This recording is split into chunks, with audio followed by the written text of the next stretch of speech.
Lisa Marie Fletcher, and I am the voice behind the website The Canadian Homeschooler. Today I'm going to read to you the beginning of my book, How to Homeschool in Canada, so you can hear a little bit about the background of why I consider homeschool a journey. Thanks for joining me. Homeschool is a journey. Welcome to the Canadian Homeschooling Outfitter Shop.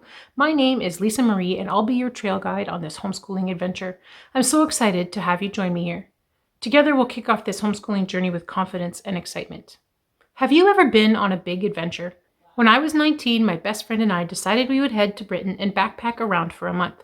Before we got started, our first step was to borrow as many travel guides from the library as possible, research everything we could about the places we wanted to visit, learn about every youth hostel in the whole country, and come up with a detailed itinerary of our plan.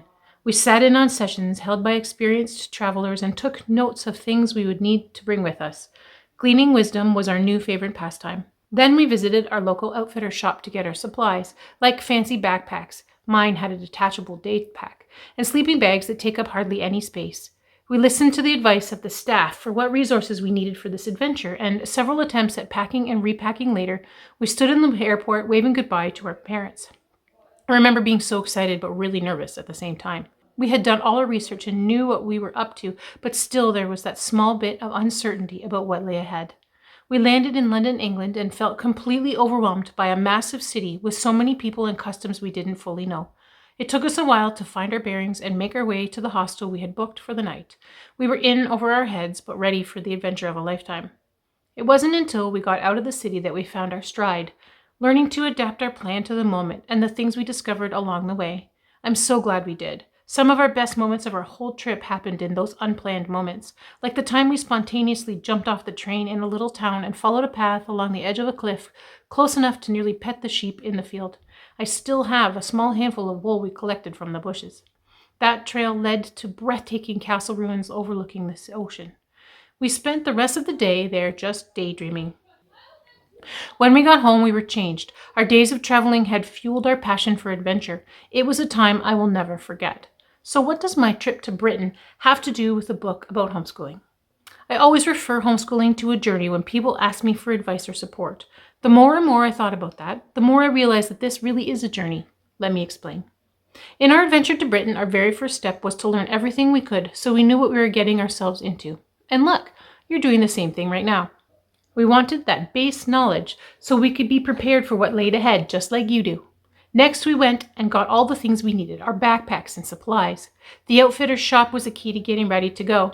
There is a picture in my head of a log-style cabin outfitter's shop where people thinking of homeschooling arrive to get geared up for their journey. This is the first stop on the homeschool adventure, finding resources, understanding more about what they are embarking on, making sure they have everything they need, and grabbing a map of the journey ahead. It's a chance to meet up with other people who are also heading out, gleaning wisdom and experience from those who have walked the trail already. When the backpacks are loaded up and the hiking shoes are tied on tight, we're ready to get going. The start of a homeschooling journey can feel like our arrival in a big city, the hustle and bustle of people just doing their thing, using lingo you might not understand at first, is overwhelming. But once you get going, you settle in, learning what works and what doesn't, and getting more comfortable with adapting on the fly. That allows you to enjoy the adventure so much more. In the meadow. If you start homeschooling from the beginning, you step out of the outfitter's shop and make your way to a rustic-looking wooden sign with the word adventure carved into its face, which guides you to the trail. Don't worry if you're starting somewhere else on the path. You get to be one of those adventurers who joins the group by helicopter. In front of you is a wide green meadow. A rainbow of flowers splatters between the blades of grass, waving gently in the warm breeze. The initial path fades a few steps in, allowing you to wander and explore at your leisure. You can stop and lay in the grass to find shapes in the clouds. You can curl up in the shade of a single oversized maple tree to rest. You can pick flowers or just simply stand in the middle of everything, breathing in the nearly overpowering smell of nature. There is time to enjoy every step and wondrous moment. This is preschool. There is no need to rush to the end of the meadow. You're free to take your time and enjoy these early years. If you've decided to homeschool and you have a young child, you might be wondering how to homeschool preschool. You might be feeling a sense of overwhelm and confusion as you look for options and information. Preschool doesn't have to be complicated. You don't need a full curriculum to be successful. You just need to have fun with your kids. Through the forest. Tall trees tower at the edge of the grassy landscape of the early years. As you stand there, craning your neck to look up at the tops of trees and peering into what feels like darkness, you may feel intimidated about stepping into such a place. At first, the trees are sparse, widespread enough that you can wander without a real path. As you make your way further in, you see a faint, wide path emerging in the dirt beneath your feet, guiding you through the trees as they start to come closer together. The vibrant colors of the leaves and underbrush make this part of the journey beautiful. Sunlight streams in somehow to light the way. The sound of the wind rustling above you makes you pause and enjoy the moment. These are the elementary school years, grades 1 through 5. Often, that first step into something official can feel intimidating. Whether you start from the edge of the forest or get dropped into the middle, it takes some time to get your bearings. Just like the meadow of preschool, the first few elementary years still allow for much flexibility and exploration through play and curiosity. As you move towards the end of this period of learning, you will find your work tends to become more intentional and focused, but not heavily so. There's still plenty of room to wander.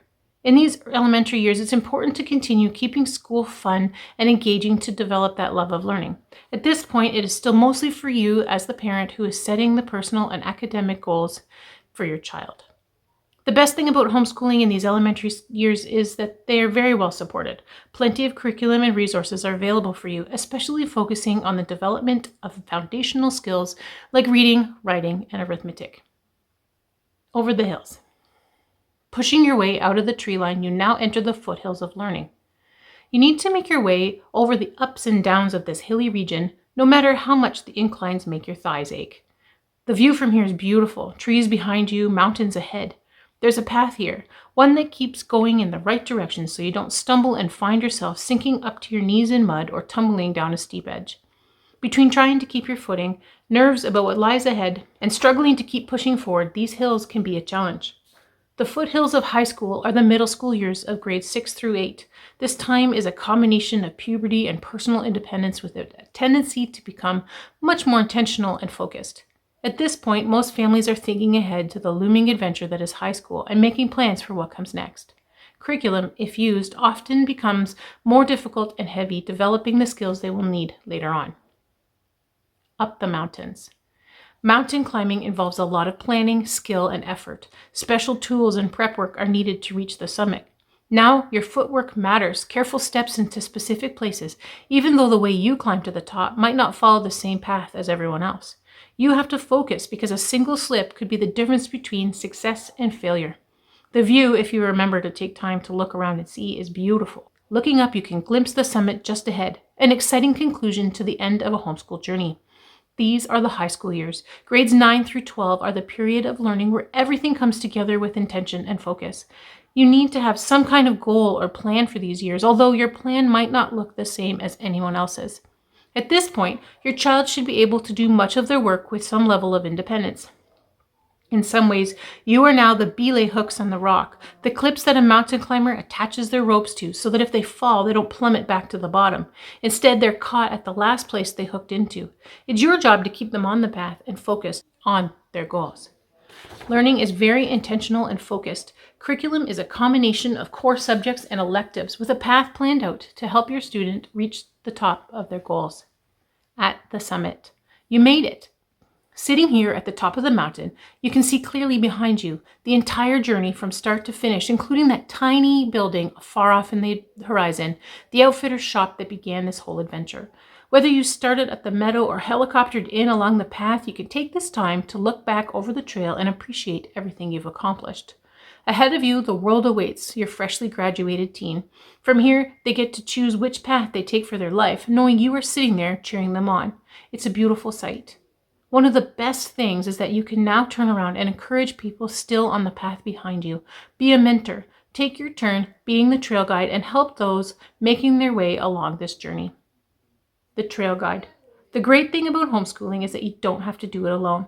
Just like adventurers, you can follow the footsteps of someone who's been there and done that. A trail guide can offer the experience of their own journey, helping you get connected with the support and the resources you need, encourage you when you struggle to keep up, and set you back on track if you wander off the path. I am your trail guide. With more than a decade of homeschool experience behind me and many more ahead, I've been walking this trail from the first day in that outfitter's shop when I felt like you, overwhelmed, anxious, and eager to get started. Ready to go? Let me show you around the shop so we can head out on this homeschooling journey together.